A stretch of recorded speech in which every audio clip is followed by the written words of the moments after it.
We are joined by two guests today, Ross Feingold, political analyst, risk analyst, joining us from Taipei, Taiwan, and we're also joined by Dr. Satoru Nagao, fellow Hudson Institute located in Tokyo, Japan. Ross Feingold, I wanted to come to you first on this issue. You are obviously in Taipei, Taiwan right now. How are the people of Taiwan reacting to these drills?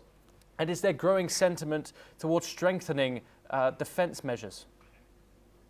Generally speaking, there is broad public support for strengthening Taiwan's defense, or in other words, spending more, investing more in Taiwan's defense capabilities. But when it comes to China's military drills, including live fire exercises that periodically occur near Taiwan, people here really take it as business as usual. Even some of the major exercises in the past 2.5 years, such as the one following then House Speaker Nancy Pelosi's visit to Taipei in August of 2022, people are business as usual. They're not going to let a periodic Chinese military exercise, even if it's live fire, interrupt their day. It doesn't interrupt business. People don't stop what they're doing to watch television coverage, and people are just generally immune to what China is doing.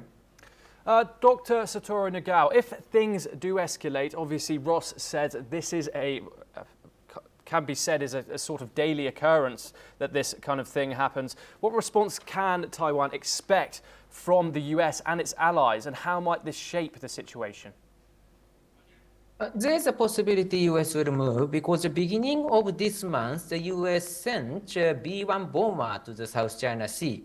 So that's why under the Trump administration, they try to show the strong image of the United States to China. So that's why if China provoked country around China and Australia also, in this case, this is a little bit too provocative or underestimate the United States. The US need to react. The problem is currently US want to focusing on the solving issue in Europe and the Middle East. After that, the US will concentrate their all resources to the counter China strategy. So that's why currently, just now, US do not want to escalate the situation in the Indo-Pacific region.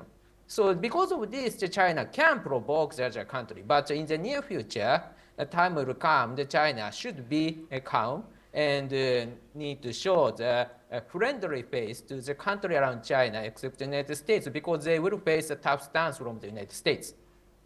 Ross Feingold, China often justifies these live drills as reactions to what it calls Taiwanese provocations. How do you think Chinese leadership has navigated this challenge diplomatically?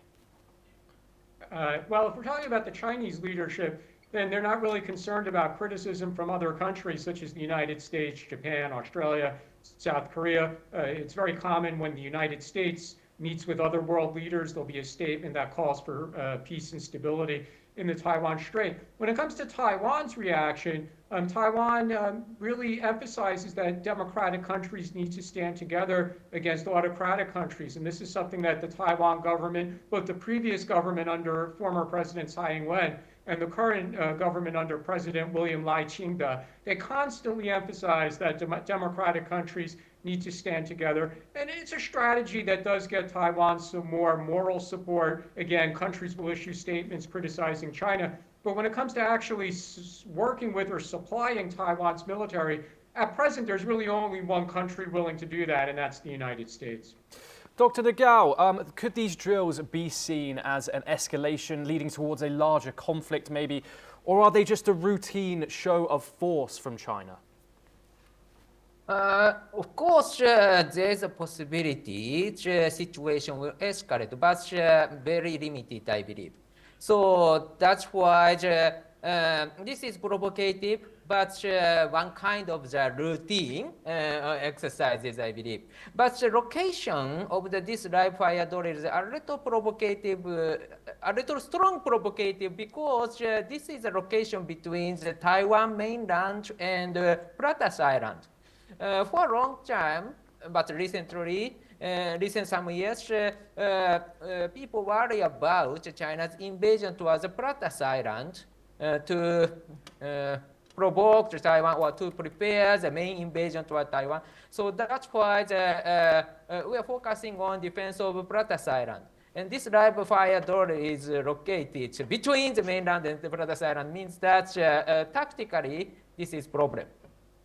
Ross Feingold, do you think tensions between China and Taiwan could lead to economic pressure from global markets or maybe disruptions in supply chains? The interesting thing there is, despite the tensions between China and Taiwan, investors don't seem to prioritize the political risk that exists of a conflict between China and Taiwan.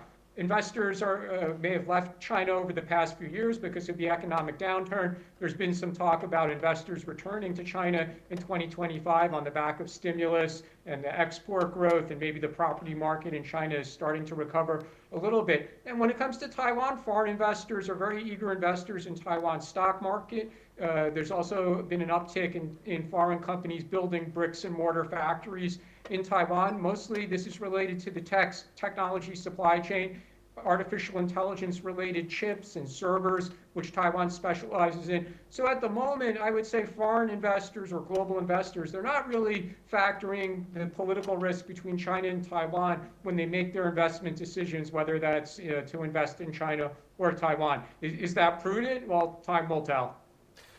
Dr. Nagao, how do these military exercises affect Taiwan's economy, particularly in sectors like semiconductor manufacturing and international trade?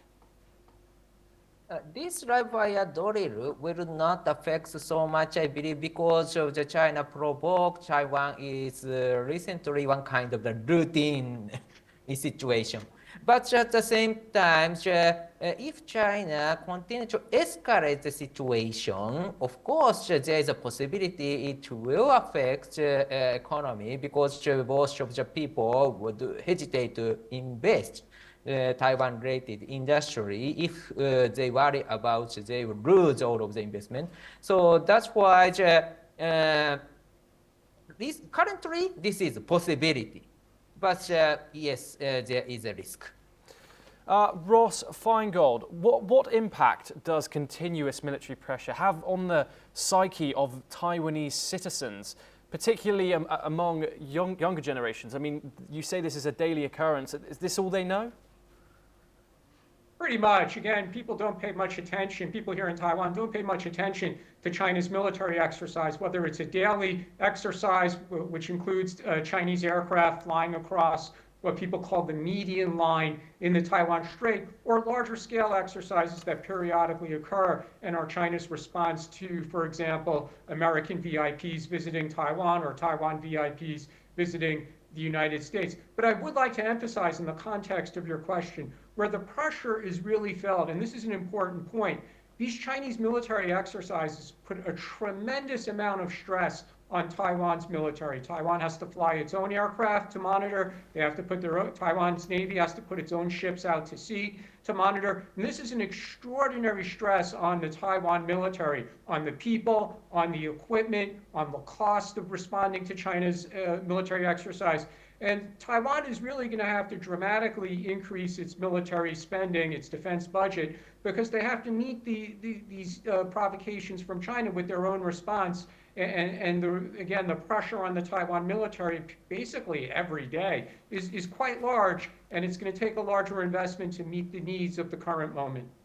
Ross, just quickly, does the Taiwanese government, the Taiwanese people have confidence in their alliances like the US? Generally, the Taiwanese people have confidence in the U.S., but there's always a big question mark hovering over this issue, which is, will the United States send troops to help Taiwan in a war? And that's really a mystery. There's no obligation of the United States to do so. The United States, under a domestic U.S. law called the Taiwan Relations Act, is obligated to sell defensive weapons to Taiwan, but it is not a defense treaty with Taiwan itself. So there is technically zero obligation of the United States to send troops to assist Taiwan in a war. The only person who knows the answer to that question is the President of the United States at the time a war actually occurs. But otherwise, it's just a guess whether or not the U.S. will come to Taiwan's aid in a war. Dr. Nagao, Taiwan has 11 international alliances, including the Vatican, but could increased tensions push push Taiwan towards further international recognition and stronger alliances? Yes, indeed, in the near future, Taiwan will join the many international framework, I believe, because recently President Trump met Prime Minister Ishiba this month, and this summit published a joint statement. This joint statement clearly includes one sentence to push Taiwan to be the member of the international framework. So multinational framework. So that's why this is a very clear step. In the past, joint statement between the U.S. and Japan hasn't mentioned this one so clearly. So U.S. and Japan will support Taiwan. And President Trump's policy is very strong against China, we expect, because of his remark, because of his record. So that's why not his policy toward Russia, his policy toward China is strong, and Taiwan is strategically important place because that place is just located in front of the core part of China, which is the coastal cities. So this means that if the U.S. keeps Taiwan the American side, this means that any time the U.S. can attack the core part of China. So that's why this is a strong card. So any U.S. president cannot abandon Taiwan. This is very strong card in the poker game. Ross Feingold, Dr. Satoru Nagao, thank you very much for joining us.